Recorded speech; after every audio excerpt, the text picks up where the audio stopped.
ओम काली काली महाकाली काली के परमेश्वरी सर्वानंद करे देवी नारायणी नमस्तुते। ओम खीम ठीम छीम ह्रीम थ्रीम प्रेम हेम। सभी लोगों को जय श्री राम, जय हनुमान जी महाराज की। आज आप माता काली वज्र काली का एक साबर मंत्र है जिसका विधि विधान जानने वाले हैं। जो लोग तरह तरह के तंत्र बाधाओं से परेशान हैं, टोना बाधाओं से परेशान है, सोदनी के शोध से परेशान है, मोहिनी से परेशान है, वशीकरण उच्चाटन से परेशान है, शत्रु के द्वारा किसी तरह का तंत्र लगा दिया गया है, तंत्र बांध दिया गया है, जिसके कारण हमारी बुद्धि कार्य नहीं कर रही, व्यापार नहीं चल रहा और हमारा कोई भी कार्य शुद्ध नहीं हो पा रहा, शरीर रोगी है, तरह तरह की बाधाएं हैं।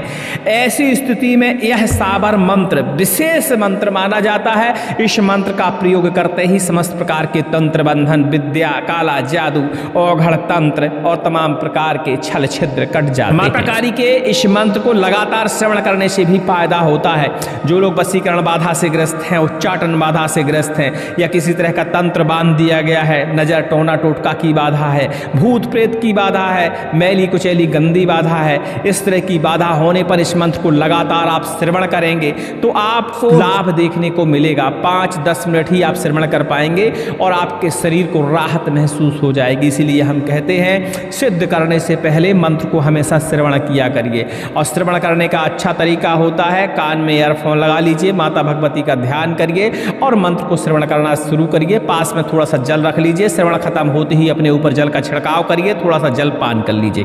ऐसा करने से तुरंत ही आपको आराम लग जाएगा और आपको पता भी चल जाएगा कि मेरे ऊपर किसी प्रकार का टोना है, टोटका है, या किसी प्रकार का बंधन है, या भूत प्रेत की साया है, मतलब कोई भी बाधा हो, जब आराम लग जाता है तो व्यक्ति को पता चल जाता है। मंत्र को लगातार श्रवण किया करिए जिससे आपको आराम भी महसूस होगा और मंत्र की शक्ति का आपको एहसास हो जाएगा और आपको ये भी पता चल जाएगा कि मंत्र आपके लिए सिद्ध होगा कि नहीं होगा। ठीक है।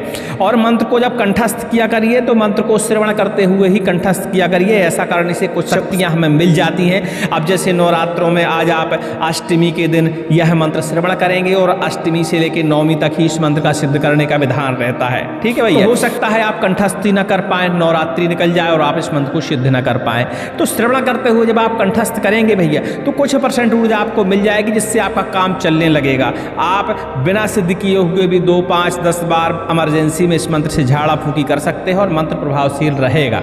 लेकिन अब इसके बाद गुप्त नवरात्रि आएगी, फिर इसके बाद कुंवार की नवरात्रि आएगी। साल में 4 नवरात्रि होती हैं। इस नवरात्रि में भी कंठस्थ कर लीजिए, मंत्र को परीक्षण भी कर लीजिए, अगली नवरात्रि में सिद्ध कर लीजिएगा। और इसी नवरात्रि में आप एक दिन में कंठस्थ कर सकते हैं तो भैया अष्टमी को, नवमी को, यहाँ तक कि 10वीं की रात्रि तक को भी इस मंत्र को आप सिद्ध कर सकते हैं। इस मंत्र को एक बार श्रवण करेंगे। लगातार मंत्र को श्रवण करने के लिए डिस्क्रिप्शन में सबसे ऊपर ही आपको लिंक मिल जाएगा, उस लिंक पर क्लिक करके इस मंत्र को लगातार श्रवण करिएगा और इस मंत्र से झाड़ा लगाने का प्रयास करिएगा। श्रवण करते हुए कंठस्थ करिएगा तो कुछ ऊर्जा आपको मिल जाएगी। बाकी बंधन किसी भी प्रकार का हो, टोना किसी भी प्रकार का हो, नजर किसी भी प्रकार की हो, शत्रु के द्वारा किसी भी तरह का आघात चला गया हो, किसी भी तरह की विद्या लगाई गई हो, वह काली माता के इस मंत्र से समाप्त हो जाती है। वैसे तो यह मंत्र एक शत्रुनाशक मंत्र भी है।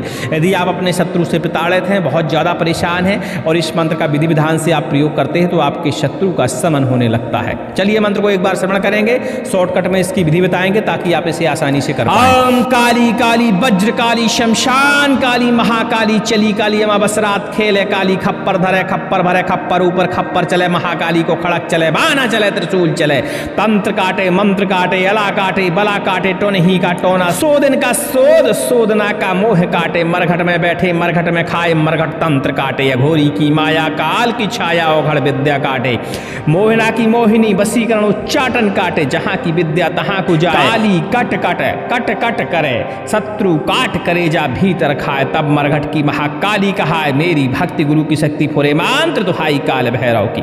ओम क्रीम काल काय नमः। इस तरह का भैया मंत्र है, बढ़िया श्रवण करते हुए कंठस्थ करिएगा। डिस्क्रिप्शन में हम लिख देंगे, मंत्र डिस्क्रिप्शन में लिखा हुआ है, चेक कर लीजिएगा। चलिए अब इस मंत्र का विधि विधान जानते हैं। नवरात्रि में भैया बैठकी से लेकर 10वीं तक इस मंत्र को किसी भी दिन आप सिद्ध कर सकते हैं। माँ भगवती की स्थापना आपके यहाँ होगी ही, कलश स्थापना होगी ही, बढ़िया से माँ भगवती का स्नान ध्यान धूप दीप नैवेद्य अक्षत पुष्प इन सारी चीजों से माँ भगवती का पूजन करिए। सामने एक 4 मुख का दीपक जला लीजिए, मंत्र को कंठस्थ कर लीजिए, रुद्राक्ष की माला हाथ में ले लीजिए, घेरा बंधन और कीला बंधन मंत्र का पाठन करिए 5-5 बार। कवच अपने गले में धारण कर लीजिए। नहीं है कवच भैया तो कोई भी कवच, शक्तिशाली कवच जैसे दुर्गा कवच हो गया, चंडी कवच हो गया या अघोर कवच हो गया, ऐसे कवचों का पाठन करिए। अगन्यास करन्यास करते हुए और अपने पूरे शरीर का बंधन करिए कवच से, तो आपका कार्य इससे में हो जाएगा। वैसे तो हमारा मानना है कि कवच आपको मंगवा के धारण कर लेना चाहिए या बढ़िया से कवच बनाकर आपको धारण कर लेना चाहिए। आसन पर बैठने के बाद इस मंत्र की आप माला जप करिए, कम से कम भैया 11 माला जप करिए और एक माला आप होम लगा दीजिए खप्पर में। बस आपका मंत्र यह है सिद्ध हो जाता है और कार्यशील हो जाता है। ध्यान दीजिएगा, माता काली के मंत्रों को, माता महाकाली के मंत्र को, मरघट काली के मंत्र को यदि नवरात्रि में हम सिद्ध करते हैं तो कई बार प्रत्यक्षीकरण भी प्राप्त होता है। इसीलिए बंधन, घेरा बंधन, आसन बंधन मंत्र और कवच बहुत जरूरी माना जाता है। इन सब का आपको पालन हर हालत में करना है, नहीं तो कभी कभी हम अच्छाई करने जाते हैं कि सोचते हैं मंत्रों से परोपकार करेंगे और मंत्र विकृत हो जाते हैं तो हमें उल्टा नुकसान हो जाता है। तो ऐसा नहीं करिएगा, पूरी सुरक्षा के प्रबंध करते हुए ही साबर मंत्रों का आप जापन करिएगा, सिद्धि करने का प्रयास करिएगा। जब हवन आपका संपन्न हो जाए माँ भगवती को प्रणाम करिएगा, क्षमा याचना करिएगा, प्रार्थना करिए, हे माँ भगवती हम कलयुगी प्राणी हैं, आपकी पूजा भक्ति नहीं जानते हैं, इस मंत्र का हमने जापन किया है, इस मंत्र में ऊर्जा भर दें ताकि मेरी बाधा का हरण हो जाए।